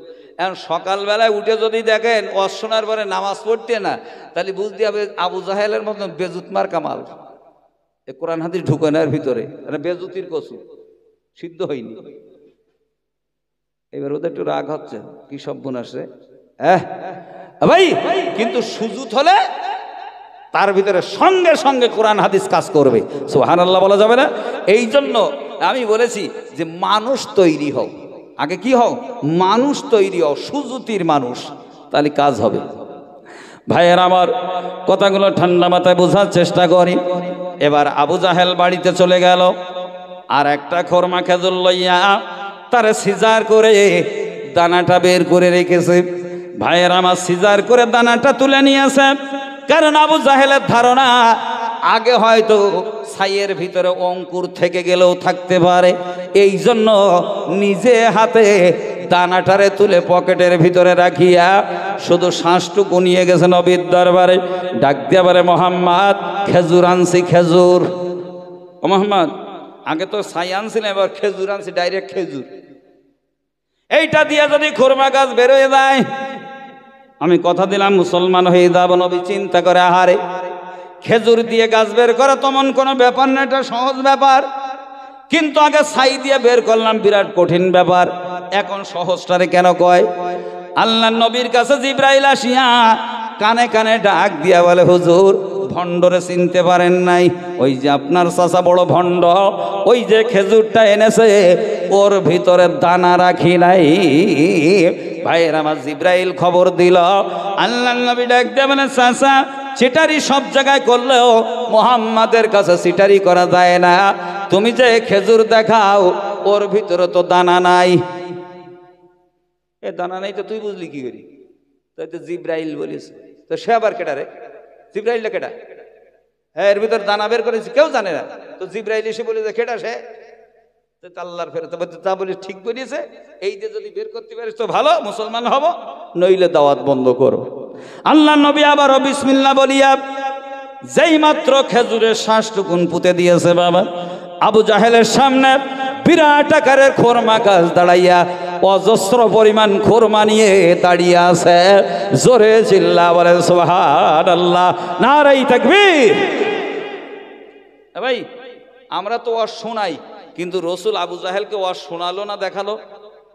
ধরে বলেন, ওয়াজ দেখিয়েছে, তারপরেও এত বড় বেজুত ঈমান আনিনি। কিন্তু ওর মা বড় ভাগ্যবতী, আবু জাহেলের মা বড় ভাগ্যবতী। কারণ আমি কিতাবে দেখছিলাম ভাই, মহিলাদের ভিতরেও আবু জাহেলের মা একজন বিনা হিসাবে জান্নাতি। জোরে বলে সুবহানাল্লাহ। আবু জাহেলের মা বিনা হিসাবে জান্নাতে চলে যাবে, একটা হিসাব আল্লাহর দরবারে দিতে হবে না। তার বউ দুটো ভালো ছিল, কারণ সবসময় বলতো, দেখো তুমি যা করো তা করো, মোহাম্মদের পিছনে যেন লেগো না, তাহলে বলো মরিয়েছ। কিন্তু বউর কথা শোনে? হ্যাঁ ভাই, অন্তত এ পরামর্শটা দিত, খবরদার মোহাম্মদের পিছনে লেগো না। ভাই, আবু জাহেলের মা জান্নাতি মানুষ, নামটাও জানার মনে চায় নাকি? আবু জাহেলের মার নাম আসতো নাকি? নামটা একজন বলবেন? ভাই মনে রাখবেন সারা জীবন, আবু জাহেলের মায়ের নাম হলো আসমা। কি নাম? আসমা। আর আবু জাহেলের বউ ছিল দুটো, বড়টার নাম মুজালিদা, ছোটটার নাম অরোয়া। হ্যাঁ, তবে এরা দুই বউটা ভালো মোটামুটি। হ্যাঁ, জানোয়ার হচ্ছে ওইটা আবু জাহেল, বুঝলেন? ভাই বিরাট জ্ঞানী ছিল, কিন্তু কোরআনের ধারে না আসার কারণে তার নাম হয়েছে আবু জাহেল, আজীবনকাল থাকবে জাহান্নামের ভিতরে। ভাই এই আবু জাহেল, একটা কথা বলি বাপ, এই পৃথিবীতে ফিরাউন কতজন ছিল জানেন? আমি ঠকাচ্ছি না বাপ, ভালোবাসি আপনাদের মাঝে, আমি বহুবার এসেছি এলাকায়, চাঁদপুর টুর দিয়ে, পানাপুকুর টুকুর দিয়ে, ফেরাই তো আসি। তে পুরনো বক্তা আমি, একদম তে পুরনো। হ্যাঁ, কালো দাড়ি অবস্থায় এসেছিলাম, এখন পেকে ঝুনো হয়ে গেছে। শরীর স্বাস্থ্য খুব মোটা সোটা ছিল, এখন শুকিয়ে গেছে। কতকালের তো আসতিস বলেন দিবা এলাকায়? এই পৃথিবীতে ফেরাউন কতজন ছিল একজন বলবেন? বলো বাপ, তুমি বলো। একজন। ওই মুসা নবীর জামানায় নাকি? না ভাই, মনে রাখবেন ফেরাউনের সংখ্যা কত আমিও জানি না, তবে একটা মোটামুটি ধারণা দিতে পারি। আল্লাহ নবী বলেন, পৃথিবীতে যত নবীর উম্মত এসেছে, প্রতি নবীর উম্মতের জন্য একজন করে ফেরাউন আল্লাহ পাঠিয়েছে। তাহলে প্রতি নবীর জন্য, নবীর জামানায় প্রতি নবীর উম্মতের জন্য ফেরাউন ছিল। তাহলে নবীদের সংখ্যা যত, ফিরাউনের সংখ্যা হলো তত। জোরে জোরে বলেন সুবহানাল্লাহ। কথাটা মনে থাকবে। যদি কেউ জিজ্ঞাসা করে ফিরাউন কত, বলবেন নবীদের সংখ্যা যত। নবী যদি হয় লক্ষ লক্ষ, 1,24,000, ফিরাউনের সংখ্যা হলো 1,24,000। ভাইয়ের আমার, আপনার যারা সিনেমা ভিডিও দেখেন বাবা, আপনারা ভালো বুঝবেন বাবা, যে বই হোক না কেন, যে ছায়াছবি হোক না কেন, নায়ক থাকবে বটে, কিন্তু ভিলেন না থাকলে বই চলে না। ভিলেন না থাকলে চলে? যত বই তত ভিলেন। হ্যাঁ, এই জন্য আবু জাহেল যারা হবে, ফিরাউন হচ্ছে ভিলেন আর নবীরা হচ্ছে নায়ক। এই জন্য যত নবী তত ভিলেন নামের ফিরাউন এসেছে। এই জন্য নবী যত, ফিরাউন তত। তবে সব ভিলেনের বড় ভিলেনের নাম আবু জাহেল। সব ফিরাউনের লিডার নাম কি? আবু জাহেল। আবু জাহেল হচ্ছে সব ফিরাউনের লিডার। রসুল বলেছে, আমার বানানো কথা ভাই। এই আবু জাহেল মরেছিল কোথায় বলেন তো? এই আবু জাহেল বড় ভিলেন, বড় ফিরাউন মরেছিল কোথায়? যুদ্ধের ময়দানে। তবে যুদ্ধটার নাম কি? বদর না? যুদ্ধের ময়দানে বললে হয় না, বদরের যুদ্ধে বলবে। বদরের যুদ্ধে ওরা মেরিয়ে মাথাটা কেটিয়ে নিয়ে ওই কুয়ার মধ্যে ঢুকিয়ে দিয়েছিল 70 জন একসাথে, থাক ওই কুয়ার ভিতরে। মেরেছিল কারা ভাই? দুইজন বালক, একজনের বয়স 13 আর একজনের বয়স 14, আপন দুই ভাই। একজনের নাম মাজ আর একজনের নাম মুয়াব্বিস। 13 আর 14 বছরের আপন দুই ভাই এই ভিলেনটারে মেরেছিল। সব ফিরাউনের বড় ফিরাউনকে মেরেছিল বদরের যুদ্ধে। কিন্তু ভাই একটা তথ্য, সেটা হলো এই, ওরা আঘাত করে ঘোড়ার থেকে ফেলেছিল। আঘাত করে কোথার থেকে ফেলেছিল? ঘোড়ার থেকে। ভাইয়ের আমার, এরা দুই ভাই আল্লাহর নবী যখন সেনাবাহিনী নিতেছে, যুদ্ধে যাওয়ার জন্য সেনাবাহিনীতে নাম লেখাচ্ছে, যখন আল্লাহ নবী নিজেই নাম লেখাইতেছে, বাবা নিজেই মাপ করে নিতেছে, নিজে নিজে মাপ করে নিতেছে। সবাইকে তো আর সেনাবাহিনীতে নেওয়া যায় না। সেনাবাহিনীতে যেতে গেলে একটা মাপজোপ থাকা দরকার না? 26 ইঞ্চি মাল নিয়ে যেতে হবে। 26 ইঞ্চি যারা ভেটিয়ে ও নিয়ে যাবে, কেউ নেবে, আমাদের সরকার নেবে সেনাবাহিনীতে। ওর একটা মাপ আছে না ভাই? আমরা মনে করি যে এই মাপ এরাই করেছে, না, রসুল মাপ দেখিয়েছেন, সেই মাপ এখন সরকার চালায়। জোরে বলেন সুবহানাল্লাহ। সেনাবাহিনীতে নিতে গেলে দেশরক্ষীদের জন্য কি দরকার, কতটা হাইট দরকার, কতটা বুকের ছাতি দরকার, কিরকম মোটামুটি মাপজোপ থাকা দরকার, রসুল দেখিয়ে দিয়েছেন। জোরে বলা যাবে না সুবহানাল্লাহ? তুমি তো করতো সেদিন এই সেনাবাহিনীর জন্য বারপোস্ট লাগিয়েছে, তলায় দাঁড়ালে মাপ হয়ে যাবে, এই মাপে খাটলে তাকে নেওয়া হবে। এরা দুই ভাই কি করেছে? অনেক ছোট, অনেকটাই খাটো, যেহেতু বাচ্চা, এই জন্য যুদ্ধে যাওয়ার এত নেশা, এত শখ হয়েছে বাবা ভাইয়ের আমার। কারণ যেদিন নবীজি মদিনায় গেলেন বাবা, ওই দিন বাবা আল্লাহ নবী উটের পিঠে ছিলেন বাবা। উট কিন্তু বিরাট উঁচু হয়, উটের পিঠে নবী বসা, আর ছোট ছোট বাচ্চারা নিচেই দাঁড়িয়ে বাবা নবীকে দেখতে যায়। ঘাড় এইরকম উঁচু করে দেখতে বড় কষ্ট হয়। আল্লাহ নবী এই কষ্টের কথা বুঝতে পেরে দয়ার নবী উট থেকে লাফ মেরে জমিনে পড়েছিলেন। জোরে জোরে বলেন সুবহানাল্লাহ। বাচ্চারা এমন করে নবীকে ঘেরোয়া করেছে, মাথায় হাত বোলায় আর বলে, বাচ্চারা রে, কত ভালোবাসো তোমরা আমারে, তোমরা তোমাদের এলাকা ছেড়ে আমার মায়ের কবরের কাছে এসে আমাকে নেওয়ার জন্য দাঁড়িয়ে আছো। তোর মা চলো, এমন করে বাড়িতে চলো। আমার নবী কান্দে আর বলে, এ মাসুম বাচ্চারা তোমরা শোনো, আমি আমার মায়ের দেশ বাবার দেশ ছাড়িয়া আবু জাহেল উতবা মুগীরা সাহেবের কারণে মায়ের দেশ বাবার দেশে তারা থাকতে দিল না। আমার জন্মভূমি মক্কা ছাড়িয়া রে তোদের দেশে আসলাম। তোমরা কি আমাকে দেখে রাখবে, আমাকে আদর যত্ন করবে, তোমরা কি আমাকে ভালোবাসবে? সেদিন ছোট ছোট বাচ্চারা কান্দার বলে, ইয়া রাসূলুল্লাহ, আমরা কথা দিলাম মদিনার জমিনে আপনাকে কত ভালোবাসবো, আর কি বলবো আপনাকে। আমরা বাচ্চারা কথা দিলাম জীবনের বিনিময় হলেও আপনাকে আমরা দেখে রাখবো। আরো জোরে বলেন। তাই যখন নাম লেখাইতেছে, ছোট্ট দুটো বাচ্চা, যে 13-14 বছর বয়স, এরা নাম লেখাবার উদ্দেশ্যে এমন করে তারা যখন দাঁড়িয়েছে, মাপ ছাড়া অনেকটা খাটো হয়ে গেছে। আল্লাহর নবী নিতে চাইল না, ডাক দিয়া বলে, ইয়া রাসূলুল্লাহ, এমন করে আমাদের নিতে হবে। বারবার দাঁড়ায়, খাটো হওয়ার কারণে বুড়ি আঙ্গুলে ভর দিয়ে উঁচু হয়ে দাঁড়িয়েছে। জোরে জোরে বলেন সুবহানাল্লাহ। বুড়ি আঙ্গুলের টেক লাগাই উঁচু হইস, কি শখ, কি ভালোবাসা ভাই। তারপরেও খাটিনি, তা বারবার পিড়াপিড়ি করার কারণে আল্লাহ নবী ডাক দিয়ে বলে, মাজ রে, তোমাকে যাওয়ার পারমিশন দিলাম, মুয়াব্বিস তুমি ছোট, তোমাকে দিলাম না। ছোট ভাই মুয়াব্বিস বলে, ইয়া রাসূলুল্লাহ, আমার মিয়া ভাই বড় ভাই মাপে খাটি নাই, আমিও খাটি নাই, কিন্তু বড় ভাই যাওয়ার পাবে, আমি কেন যাইতে পারবো না?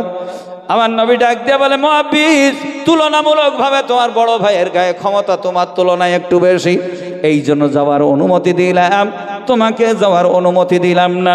বলে, ইয়া রাসূলুল্লাহ, আপনি হয়তো জানেন না, আমি ছোট হতে পারি, কিন্তু ক্ষমতায় আমার বড় ভাইয়ের থেকে আমার অনেক বেশি আছে।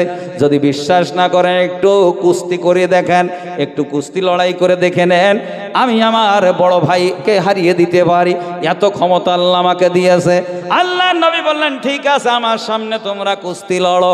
ছোট ভাই চোখের ইশারায় বড় ভাইকে বলতেছে, ভাই, আমি জানি তোমার গায়ে ক্ষমতা বেশি, আমি তোমার সাথে পারবো না রে ভাই, তবে অন্তত সঙ্গে যাওয়ার জন্য একটু তুমি হেল্প করবা। দয়ার নবীর সামনে 3 বার অন্তত তোমার বুকে বসার সুযোগ করে দিবা, যাতে করে 2 ভাই বদর প্রান্তে যুদ্ধে যাইতে পারি। আরো জোরে বলা যাবে না?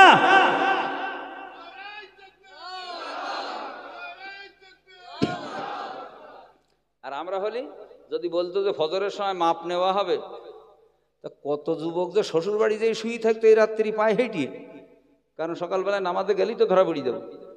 আর নিজেরা দিয়ে পা উঁচু করে দাঁড়াচ্ছে যাতে মাপে খেটি যাই। ভাইয়েরা আমার, এই 2 ভাই গেল বদরের যুদ্ধে, পারমিশন পেয়ে গেল।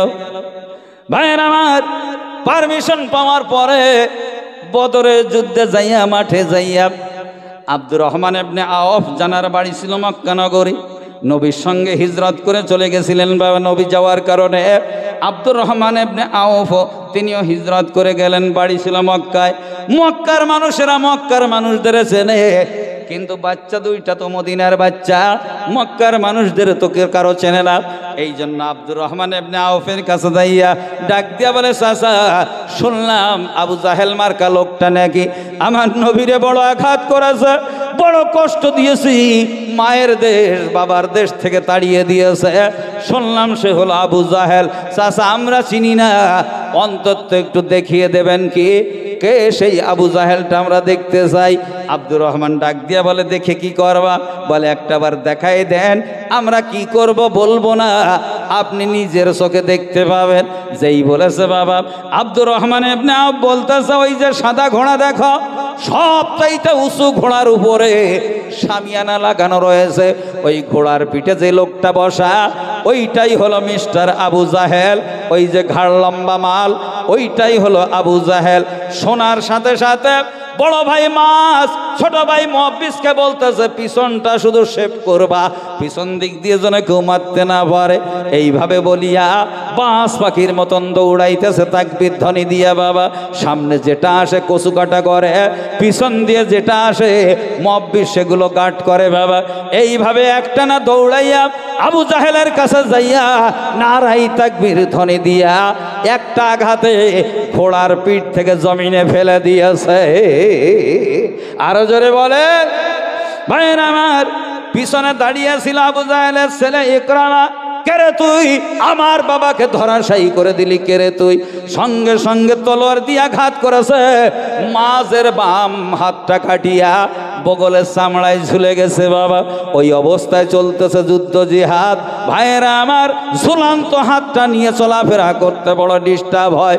বদরের ময়দানে হাতটারে ফালাইয়া ডান পা দিয়ে চেপে ধরে একটা হ্যাকসা টান মারিয়া হাতটাকে এমন করে বগলের থেকে ছাড়িয়ে দিয়েছে, কাটা হাত এমন করে লাফায়। মাছ কান্দের বলে, হাত হাসরের ময়দানে আমি মাঝের কোনো আমল যদি আল্লাহর দুয়ারে কবুল না হয়, হাত তুই সাক্ষী দিবি রে, আমি মাঝ দিনের জন্য আল্লাহ রসুলের জন্য তোকে আমি বদরের ময়দানে আমি দান করে দিয়েছিলাম। ভাইয়ের আমার, ইসলাম এত সহজে আসি নাই বাবা। এবার আবু জাহেল গাধার মতন চিল্লায়। ভাইয়ের আমার, আঘাত করেছে বাবা, মাটিতে পড়ে গাধার মতন চিল্লায় বাবা। কিন্তু আবু জাহেলের মাথা দুই ভাই কাটতে পারল না। যারা জীবনের এত বড় ঝুঁকি নিয়ে, এত বড় রিস্ক নিয়ে যারা আবু জাহেলকে ঘোড়ার থেকে ফেলে দিল, মাথাটা কিন্তু তারা কাটি নাই বাবা। মাথা কেটেছিলেন মক্কায় বাড়ি, নাম হলো আব্দুল্লাহ ইবনে মাসউদ রাদিয়াল্লাহু তাআলা আনহু। জোরে জোরে বলেন সুবহানাল্লাহ, নারায়ে তাকবীর। মাথা কেটেছিল কে? আব্দুল্লাহ। কে কেটেছিল?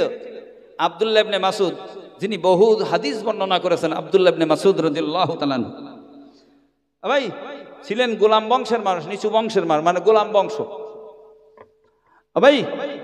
আর গোলাম বংশের লোকদেরকে তারা তখন দাম দিত না, মানুষের বাড়ির কাজকর্ম করে খায়, মুটে মজুর, এই জন্য দাম ছিল না। তাহলে আবু জাহেলের মাথাটা কেটেছিল, নাম হলো আব্দুল্লাহ, বাপের নাম মাসুদ। মনে থাকবে তো? এখন আমার জিজ্ঞাসা এটাই যে যারা দুই ভাই এত কষ্ট করে জীবনের ঝুঁকি নিয়ে আবু জাহেলকে ঘোড়ার থেকে ফেলে দিতে পারলো, তারা কেন মাথাটা কেটে নিল না? এটা জিজ্ঞাসা হয় না, হয় না? এটা প্রশ্ন আসে না, আসে না? কেন ভাই? ঠিক আমিও আপনাদের কাছে ওই বেশি না, এই ঘটনাটা মোটামুটি কেন আবু জাহেলের মাথা দুই ভাই কাটিনি, আব্দুল্লাহ কেন কেটেছিল, এই বিষয়টার উপরে আলোচনা করে সালাম কিয়াম হবে, দোয়া হবে, 1:30 বাজবে। কি বলে? 2 ঘন্টা প্রতিদিন বক্তি। আর আমি বিরাট অসুস্থ, আমি জীবনে কোনোদিন এলাকা কস করতে এসে বলিনি যে আমি অসুস্থ, বলেছি কি? বলিনি। কিন্তু আমি প্রায় 1.5 মাসের মতো অসুস্থ, পায় অস্বস্তি, মানে জ্বালা যন্ত্রণা। কি প্রবলেম হয়েছে আল্লাহই ভালো জানে, চিকিৎসাও চলতেছে। এই ওষুধ খেয়ে উঠেছি, এর মোটামুটি পাওয়ার শেষ হয়ে গেলে আমিও শেষ। হ্যাঁ, জলসা নিয়ে রাখেছি, যেতেই হবে ভাই। তো যাই হোক, এইটা মনে রাখবেন, এটা ভাইটাল পয়েন্ট, যে যারা জীবনের ঝুঁকি নিয়ে ফেলে দিল তারা মাথা কাটতে পারলো না। আব্দুল্লাহ কেন কেটেছিল?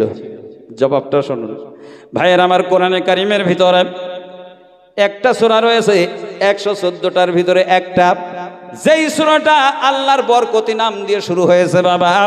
যেই সূরাটার নাম হলো সূরা রহমান। আর রহমান আল্লামাল কোরআন খলাকাল ইনসানা আল্লামাহুল বায়ান। আল্লাহু আকবার বলেন। আর এই সূরাটা দেখবেন 1-2 আয়াত পর পর শুধু রয়েছে ফাবি আইয়ি আলা রাব্বিকুমা তুকাজ্জিবান। এই সূরা দিয়ে দেখবেন রমজান মাসে অনেক জায়গায় সূরা তারাবি হয়। কি বলেন, হয় না? এই সূরা দিয়ে তারাবি পড়ায় না অনেক জায়গায়, আবার 10টা সূরা দিয়ে পড়ায়, কোনো জায়গায় খতম হয়। হ্যাঁ, তবে বেশি অংশ ওই 10টা সূরা দিয়ে হয়, কোনো জায়গায় সূরা রহমান দিয়ে হয়। কারণ রহমান দিয়ে পড়লে খুব স্পিডে নামাজ শেষ হয়ে যায়। হ্যাঁ, আর রহমান আল্লামাল কোরআন খলাকাল ইনসান, আল্লাহ হয়ে গেল। আর রহমান একটা আয়াত, আল্লামাল কোরআন আর একটা আয়াত, খলাকাল ইনসান হলো 3 আয়াত। আল্লাহু আকবার। আর ওর সময় তো স্পিড থাকে খুব। আর রহমান আল্লামাল কোরআন খলাকাল ইনসান, আল্লাহ স্পিড কি দেখেছেন রে ভাই? হ্যাঁ, আর গত বছর পর্যন্ত তো 4G ছিল, এবার তো 5G তে চলবে। কি বলে? এবার 5G তারাবি হবে অনেক জায়গায়। আর যেখানে 5G হবে, 4G তারাবি যারা পড়াবে সেখানে লোক থাকবে না। ষোলো চলতেছে নেট, যেখানে 5G তারাবি সেই দিক চল। কি এই কথা ঠিক বলছে না? বলবো, যেখানে দ্রুতগতিতে তারাবি হয় সেখানে এক ধরনের মুসল্লি হয় বাপ, 16 তারা পড়তে জানে না। ওই আবার ওই 4 রাকাত অন্তর একটা দোয়া আছে না, সুবহানাল মুলকি, ও ভাই ও দোয়া কিন্তু সেটিয়ে দেশ বাবা। অনেক লোকেরা বলো সেটিয়ে ফেলিয়েছে, মানে ও আর পড়েন আছে না বাপ। আমরা দাদা হুজুর পীর কেবলাকে ভালোবাসি, কি বলেন? আল্লামা হুজুরকে ভালোবাসি, কি বলেন? ভাই আল্লামা হুজুরের নামাজ শিখে, আল্লামা হুজুরের মতন শিক্ষিত জ্ঞানী পণ্ডিত ব্যক্তি আপনাদের জীবনে আর দেখেছেন? বলতে হবে, আল্লামা হুজুরের মতন জ্ঞানী পণ্ডিত ব্যক্তি আজও দেখেছেন কেউ? হ্যাঁ, তাহলে তিনি যদি লিখে যায় নামাজ শিক্ষায় যে সুবহানাল মুলকি ওয়াল মালাকুতি পড়তেই হয়, তাহলে ভণ্ডগুলো কারা যারা সেটিয়ে ছুটিয়ে বাদ যাচ্ছে কেটিয়ে কুটিয়ে? হ্যাঁ ভাই, তারা তো ভণ্ড। আর এই ভণ্ডদের কথায় যারা আল্লামা হুজুরের কথা বাদ দিয়ে, দাদা হুজুরের কথা বাদ দিয়ে তাই আমল করে, বুঝতে হবে আছে ডবল রাম ছাগল। হ্যাঁ, কেন দাদা হুজুর আল্লামা হুজুর এরা কি গাড়ল ছিল? ভারতবর্ষের মহাপণ্ডিত আমার দাদু হুজুর আল্লামা হুজুর, তানারা লিখে গেছেন কিতাব, এমন কিছু নাই যে সে অভাব তানারা পূরণ করে যায় নাই। সেটা বলেন সুবহানাল্লাহ, সুবহানাল্লাহ। হ্যাঁ, আর এখন কিছু ডিজিটাল হুজুর হয়েছে, বাপ এটা বাদ দাও সেটা বাদ দাও, শেষ পর্যন্ত বলে মার নাম মারও মা বলে ডাকা বাদ দে, ও বাদ দে, কি বলতে আম্মু বল, আম্মু, বুঝতে পারেননি? হ্যাঁ, এরপরে ড্যাডি বললি, বাপ ডাবটাও তুলে দেয় কিনা তাই চিন্তা করতে দিবা ভাই। এক গোজাই মিল দেয়, এর দিকে যেন যাবেন না। যা আমরা পেয়েছি আগের থেকে পড়ে শুনিয়ে আসতেছি কিতাব অনুযায়ী, আমরা সেইভাবে আমল করব ভাই। ভাই সুবহানাল্লাহিল মুলকি মালাকুতি পড়লে কি জাহান্নামে যেতে হবে? বুঝতে ও সেটিয়ে দাও। হ্যাঁ, সেই স্কুল মাস্টার বড় প্যান্ট কিনে নিয়েছে রেডিমেড, এই নিয়ে দেখে বা মুটুমাত লম্বা, পা ছাড়াও মুটুমাত লম্বা। হ্যাঁ, তা চিন্তা করলে মুটুমাত যখন লম্বা, তা এক হাত কাটটি বলি, এক হাত কাটটি বলে বৌরি বলতে আমি পারবো না, আমি এখন ভালো চোখে দেখি নে, অন্যদিকে যাও। এইবার মেয়েটার কাছে খুবই তাই তুই করি বলতে আমার এখন পড়াশোনার চাপ, সামনে পরীক্ষা, পারবো না। বউ মারা যেই বলতে হাতখানি কেটে বাদ দিও বলতে আমিও পারবো না। হ্যাঁ, আমি এখন সেলাই মেশিন টেশিন কিনেছি, অনেকের খেতামান্দুর রে সেলাই করতে হবে, আমার এখন সময় নেই। স্কুল মাস্টার দূর করে প্যান্টটা ছিঁড়ি ফেলে দিয়ে ছুড়ি ফেলে দিয়ে গেছে স্কুলে। বাড়ি এসে প্যান্টটা খুঁজে খুঁজে পেয়েছে, পেয়ে এইবার পরিয়ে দেখে হাফ প্যান্ট, তুই সব বোনাস কেন?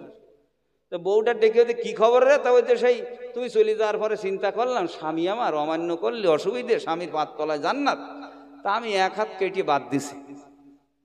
তা নাই হলে এক হাত বাদ দিলে তো সমান সমান হবে ওই পর্যন্ত। তা তো বলতে তারপরে মেয়ের ডেকে বলতে, মেয়ে বলতে আব্বা আমি চিন্তা করলাম বাপের অক্ষতাও অমান্য করবো, তা আমি আর এক হাত বাদ দিছি, মা যেতে তা তো আমি জানিনি। বৌমা এসে বলতে আব্বা তুমি থেকে আমার নিয়ে এসছিলে, তাই আমি পরে চিন্তা করলাম শ্বশুর কথা অমান্য করবো, আমিও এক হাত বাদ, এখন সে নেংটি হয়ে গেছে। এখন যদি আর একজন কেউ থাকতো তাহলে কাকালি পর্যন্ত দেখা যেত। এবার একদলের ডিজিটাল কিছু বেরিয়েছে, ওরা ছাড়তি ইসলামটারে নেংটি ব্যান জাঙ্গিয়ে করে ফেলে যাবে, আর কিছুদিন পর্বে ও বাদ দে।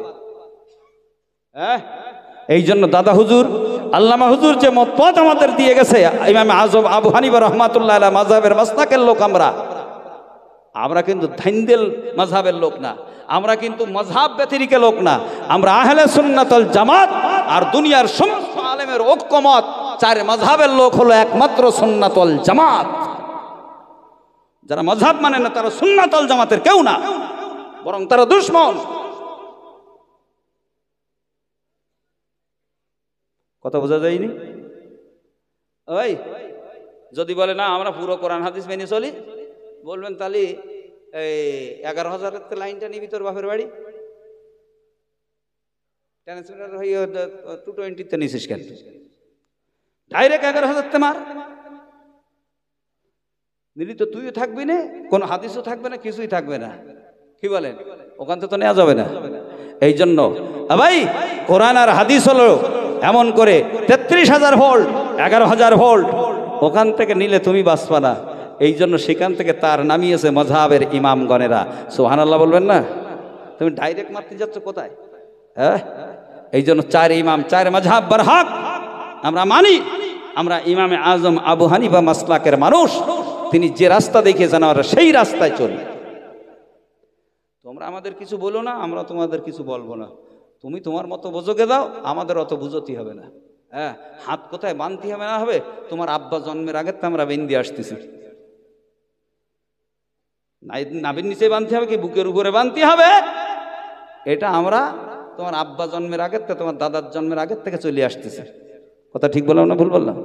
ভাই যদি কেউ বলে যে আপনারা এখানে বাঁধেন, ঠিক আছে, কিন্তু আমি যে এখানে বাঁধি এটাও ঠিক আছে, তাহলে বুঝবেন ওরা আমরা ভাই ভাই, ওরা আর আমরা ভাই ভাই। যদি কি বলে যে আপনারা এখানে বাঁধেন নাভির নিচে, এটা ঠিক আছে, আমরা কিন্তু এই জায়গায় বাঁধি হুজুর, এটাও ঠিক আছে, তাহলে বুঝতে হবে আমাদের দলের লোক, কারণ চার মজাবে এক মজাবে আছে। হ্যাঁ, কিন্তু যদি কেউ বলে এইটে বাঁধা ঠিক আর এখানে বাঁধাবে ঠিক, তাহলে বুঝতে হবে বেজাতের কুজাতের অজাতের বেজুত। তো আমার একটা বলতে, হুজুর এখানে বাঁধি না কেন আমরা জানেন? আমরা বুকি বাঁধি, কারণ বুকির নিচে হাট, এই জন্য সেখানে হাত বাঁধি, আর নাভির নিচে গু, এই জন্য আপনারা গুর উপরে হাত বাঁধেন। কত বড় জানোয়ার বুঝতে পেরেছেন? হ্যাঁ, তাহলে ক্রিটিসাইজ করলো না? এই জন্য এই জানোয়ারদের সাথে আমাদের কোনো সম্পর্ক নেই, কোনো সম্পর্ক নেই। কিন্তু যারা বলে এখানে বাঁধাটাও ঠিক এখানেও ঠিক, মনে করবেন এটা শাফি মাযহাব। ঠিক আছে, কি বলেন? কোনো গড়বড় নেই, কিন্তু ওরা ওইভাবে ফেকড়া বাঁধাবে, একড়া বাঁধাবে, তাহলে বুঝতে হবে এরা হচ্ছে এরা কি লা মাযহাবি বা আহলে হাদিস বা ইউটিউবের বক্তাদের ওয়াজ অনুসারী। বুঝলেন নি? হ্যাঁ, রাগ করবে না। এই জন্যই বা ইউটিউব বাজে যদি কিছু করো মরবা বলে আমার ভাই বলছিলেন। ইউটিউবের আলেমদের ভিতরে কোন জাত বোঝা যায় না, এই জন্য দেখতে হবে যে এই জাত যে ওয়াজ করতেছে কি সত্যিকারে আবু হানিফা হুজুরির মানে, দাদা হুজুর বসিরহাট হুজুরকে মানে। আগে যাচাই বাছাই করতে একটা দেল কাটি নিয়ে তুলে দিলাম, সুদ দেখে হবে না বলো, তাহলে একদম গন্ডগোল, একদম গন্ডগোল। ভাই আমি বুঝাতে চেয়েছিলাম যে মাথাটা আব্দুল্লাহ ইবনে মাসউদ কেন কেটেছে। সূরা রহমান নাজিল হলো ভাইয়ের আমার নবীদের জামানায়। আল্লাহর নবী দৈনন্দিন একটা মানুষের কাছ থেকে দৈনন্দিন কোরআন শুনতেন। বাবা, নবী যদি কারো কাছে কোরআন শুনতে চায় বুঝতে হবে তাহলে তার তেলাওয়াতটা কেমন। এটাই প্রমাণ যে রসুল তার কণ্ঠে কোরআন শুনে, তাহলে কি পড়া সে। ভাইয়ের আমার তদানীন্তনকালে নবীর জামানায় সুললিত কণ্ঠ আল্লাহ দিয়েছিলেন, আব্দুল্লাহকে দান করেছিলেন। বাবা, এই জন্য প্রতিদিন আল্লাহ নবী বলতেন, আব্দুল্লাহ রে, তোমার কণ্ঠে কোরআন না শুনলে আমি নবীর ঘুম হয় না, তোমার কণ্ঠে কোরআন শুনলে আমার কলেজা ঠান্ডা হয়ে যায়, আমাকে একটু কোরআন শোনাও। দৈনন্দিন শোনাতেন বাবা। আর ওই জামানায় নবীর জামানায় সব থেকে বড় মুফতি ছিলেন বাবা। নবীর জামানায় ফতুয়া দিতেন এই আব্দুল্লাহ, নবীর জামানায় ফতুয়া দিতেন। তাহলে কিরকম মশলার জ্ঞান বুঝতে পেরেছেন ভাই না? সুললিত কণ্ঠ, মানুষ পাগল হয়ে যেত। সূরা রহমান নাজিল হওয়ার পরে ডাক দিয়া বলতেছে, আমি একটু সূরা রহমান কাবা চত্বরে পড়ব। তখন মুসলমানের সংখ্যা খুবই কম বাবা, সবাই নিষেধ করলো, বাধা মানলো না বাবা। আব্দুল্লাহ ইবনে মাসউদ যাইয়া কাবা চত্বরে দাঁড়াইয়া কোরআন তেলাওয়াত শুরু করেছে। সংক্ষেপে বলি বাপ ভাইয়ের আমার, এত সুন্দর কোরআন তেলাওয়াত, কাফের বেঈমান আবাল বৃদ্ধ বনিতা নারী পুরুষ আর ঘরে থাকতে পারে নাই। চাষবাস ব্যবসা বিজনেস বন্ধ করে দিয়া কোরআন তেলাওয়াত শুনবার জন্য রান্না বান্না পর্যন্ত বন্ধ করে নারী পুরুষ সব কাবা বাইতুল্লাহ হাজির হয়ে গেছে। জোরে জোরে বলেন সুবহানাল্লাহ। ভাইয়ের আমার, সবাই তো কাফের বেঈমান, ভাত রান্না বাদ দিয়েছে বাবা, রান্না বান্না বাদ দিয়েছে, চাষবাস বাদ দিয়ে আব্দুল্লাহর কণ্ঠে সূরা রহমান শোনে। যেই মাত্র বলে ফাবিআইয়া আলাই রাব্বিকুমা তুকাযযিবান, কাফেরেরা চিৎকার দিয়া বলতে থাকে, সাদাকতা ইয়া ইবনে মাসউদ, তুমি সত্য কথা বলতেছো ইবনে মাসউদ। জোরে জোরে বলেন সুবহানাল্লাহ। এইভাবে বাবা হাজার হাজার লোক যখন আব্দুল্লাহ ইবনে মাসউদের ফেভারে এসে গেছে, একজন ভণ্ড চিন্তা করলে এইভাবে যদি তেলাওয়াত চলতে থাকে তাহলে মানুষ তো সব মুসলমান হয়ে যাবে। দৌড়ায়া লোকটা চলে গেল আবু জাহেলের দরবারে, ডাক দিয়া বলে, হুজুর সর্বনাশ, ওই রাখালের বেটা রাখাল আব্দুল্লাহ কোরআন তেলাওয়াত করে আর হাজার হাজার মানুষেরা তার তেলাওয়াত শুনতেছে।